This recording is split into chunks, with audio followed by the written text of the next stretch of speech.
Yeah, so I think number 5 would be something you might take a bit of getting used to. At 80 kilometres now, this is virtually a really nice smooth bike to ride. And it doesn't seem to be using much power at all. So I'm only running at this stage, like I said, I've got about 230 k's on it. So I sort of limit it to 80 kilometres now. But for 350 cc's, it sort of runs along at that speed with virtually no effort whatsoever. Now, I suppose a lot of you would say, oh, well, 350 cc's too small. Well, if you were just out there cruising around on flat country, I think when this is run in, it'll move along at 100 kilometres an hour, I think with little effort, and I think it'll do it pretty easy. I think if you said what it's going to be like pulling hills, well, I think that's another story, and that's where if you jump into the C5 with its extra 7 or 8 horsepower, that's where you'd give this one a bit of a workout.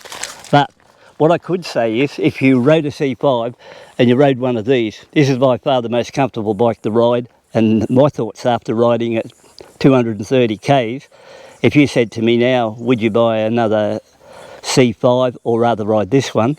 In all honesty, I'd rather ride this. And the main reason is your C5 came out in 2009, so you have to look, not much was done to a C5 from 2009 up to 2022, and I had every model from 2012 onwards, and there wasn't a great deal of change except tank and mainly ABS and the back swing arm. That all has happened in roughly 10 years there. So, but this one here is just a new bike from, you know, like a totally rebuilt bike from like frame, motor, everything like that.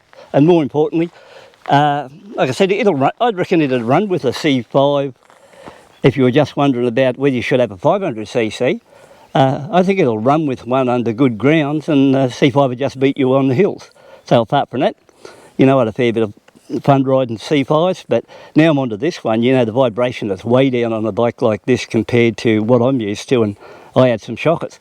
And that water test, like, who would have believed that I could put where's that water? Geez, I almost kicked it over. It's pretty hot out here and I want a drink shortly.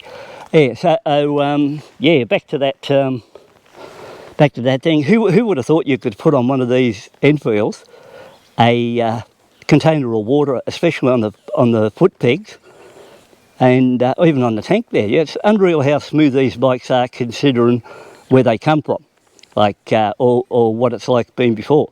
I know some of you might say, mine's all right, mine doesn't vibrate. Well, you know, I can tell you a good story. Out of 15 bikes I bought, 3 of them were very little to no vibrating bikes.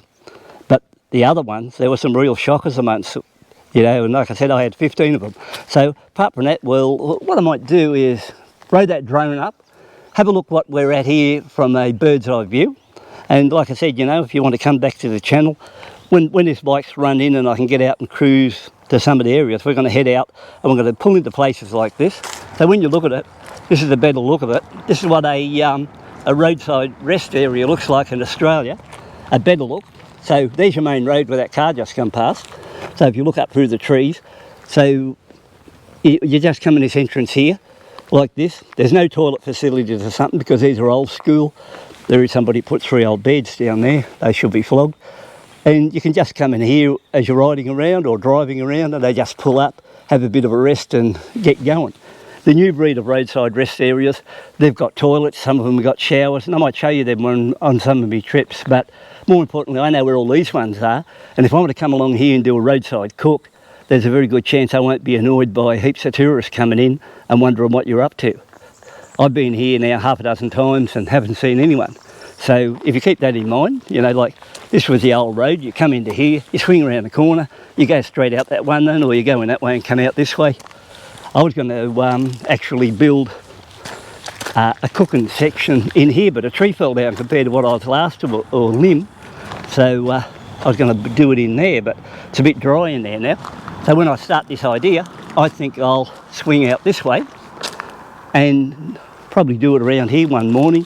A spot like this would be pretty good.